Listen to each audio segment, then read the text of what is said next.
Pagtanggal sa excise tax sa langis inihain sa Kamara. Brigada Haji Caaminio, ibrigada mo! Brigada Live Report. Isinusulong ni House Speaker Martin Romualdez ang isang panukalang batas na mag-aalis sa ipinapataw na excise tax sa mga produktong petrolyo. Batay sa House Bill 11369 na inihain ni Romualdez, Senior Deputy Speaker Aurelio Dong Gonzales Jr., Majority Leader Manix Dalipe at Representatives Yeda Romualdez at Jude Asidre, aamyandahan ang Tax Reform for Acceleration and Inclusion o TRAIN Law. Inirefer na ang panukala sa House Committee on Ways and Means.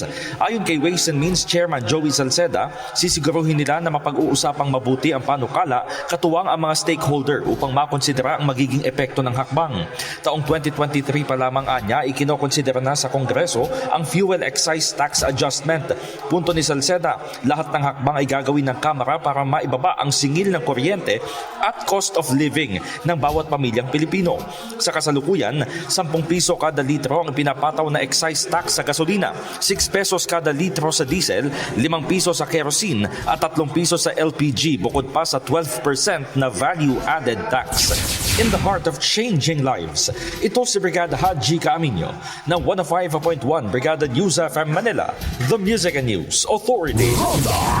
Brigada. Ang bahaging ito ay hatid sa atin ng Yummyvit ES3 Syrup. Simulang tuparin ang pangarap ng iyong anak. And starting now,